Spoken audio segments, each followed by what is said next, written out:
Hello, my name is Alex Baton and welcome to my channel, where on this channel we talk about filmmaking and film photography.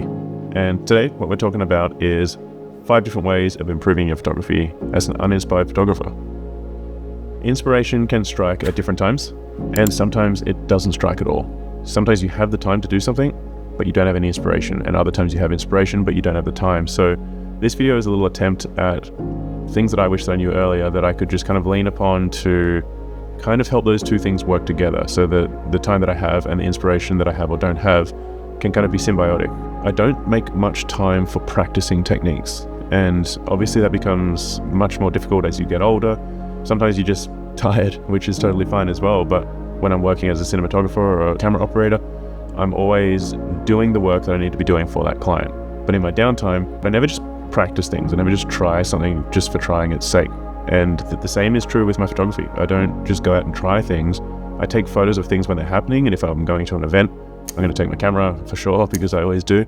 But going out and just trying something just because you can is something that I don't do anymore, and I really want to get better at doing that. Hopefully 2025 is the year for me to do that. But anyway, let's get into these 5 different things. The first one that I want to talk about is called the one-roll stroll. It's a term that my friend Ty made up. Basically, it's for getting a film camera. It doesn't have to be film, but it's for getting a camera, loading up a roll of film into it or a small memory card, going to one location for 1 hour and trying to shoot out that roll. And the reason is not to just burn through film. It is to sketch as a photographer. And when I say sketch, I mean that an artist will sketch constantly. They'll doodle, they'll get ideas out of their brain, and they'll just muck around all the time. But then the work that they show people is usually finished, high quality work.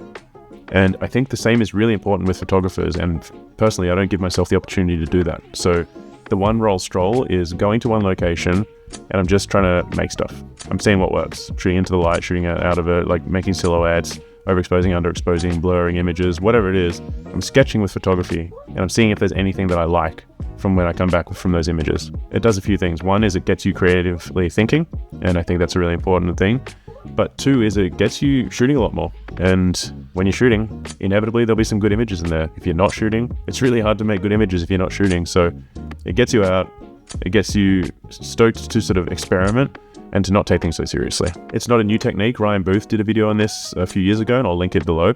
He's a really strong director based in New York City, but he talks about the same thing, about going to a location, one camera, one lens, 1 hour. I make a game out of it almost.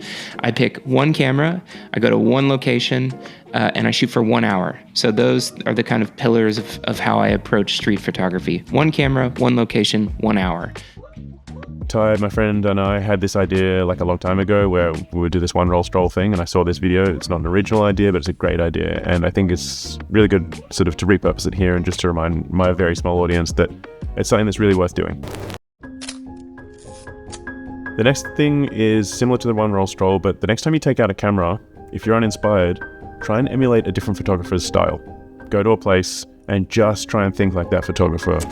You know, if you can think of like Alex Webb and experiment with colors and composition. If it's Ansel Adams, you're taking a step back, a large format. It's all vistas, and it's these incredible locations, and it's black and white usually. And if it's Sol Leiter, then it's using reflections and shooting through water and getting these kind of textures in really like gritty and long lenses and whatever it may be. You can choose whichever photographer inspires you, but for a session, for a photo walk, for whatever it may be, for an afternoon, choose a photographer and really try and emulate their style, and I think you'll be really surprised with what you come back with.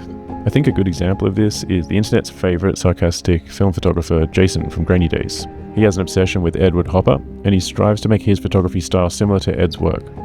It's something that he's been working on for what seems like a really long time, and I think he does a great job in incorporating Ed Hopper's look and feel into his own photography style. I don't know Jason personally, but I can only assume that he achieved this kind of look just from trying to see if he was able to replicate that style when he's out and about shooting for himself. This next one is kind of unorthodox, but there's a magazine based in Sydney, Australia, called Monster Children, and they had this really interesting article, I thought, that was every couple of issues they would have a resident person, usually not a photographer, sometimes a photographer, but the article was called Disposable, and they would give him a disposable camera back in the early days, but since then they just gave him a shot list.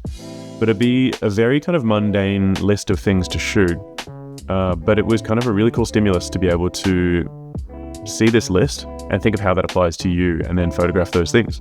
And there was things like your record collection, your wheels, the next meal you eat, the view from your window, things like that. I'll leave a list up on a screen here so you can go shoot it as well if you want. But it did change every episode, every issue rather. Anyway, I think that it's a really cool way of just having a list of things to shoot, and then you start creatively thinking. It's if you just go out and you want to take a photo of something but you don't know what, it's really hard to engage and to start. You're looking for these moments, and sometimes it can become really overwhelming.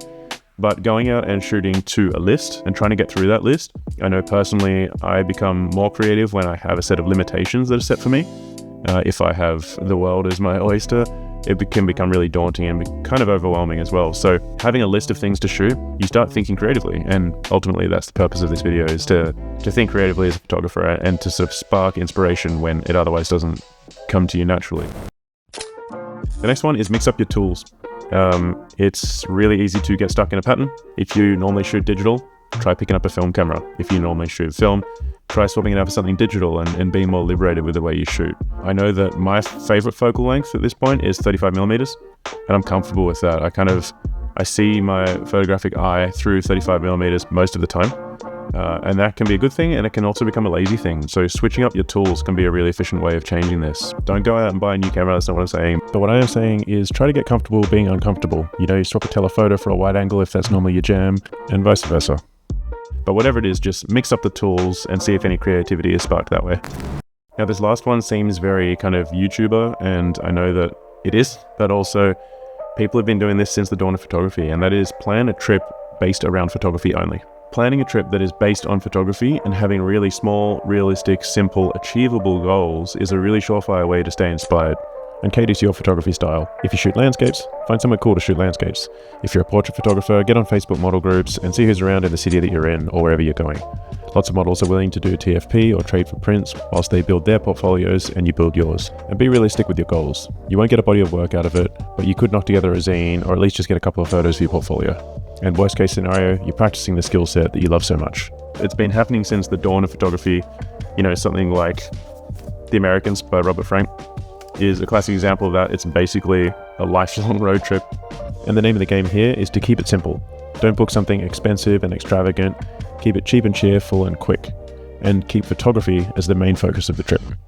I think it's also worth mentioning that this can be a really rewarding experience when you do it with other photographers. Meeting up and talking with other people who are into photography is contagious. You can feed off of each other's energy and be pushed by each other too, and often that can be just as inspiring as the photography itself. Alright, just a short one here today. Hopefully that was inspiring to you. If you got anything out of this, please consider subscribing. It gets me really stoked, and it makes me stoked on making more of these as well. When I'm starting to interact with my small little audience here, it's really rewarding. I just got over 1,000 subscribers, so thank you so much for that. It's pretty cool. It took a year, but I'm stoked that it's happened, and it makes me pumped to keep making these. So if there's anything I've missed, let me know. If there's anything you want to hear me talk about, please let me know. If you have any questions, drop them in the comments. And yeah, thanks for staying on this journey with me. I'm looking forward to making more of these videos in 2025, and it's going to be an exciting year. There's a lot going on, and I'm here for the ride. So hopefully you are too. Thanks for tuning in this far, and I'll see you on the next one.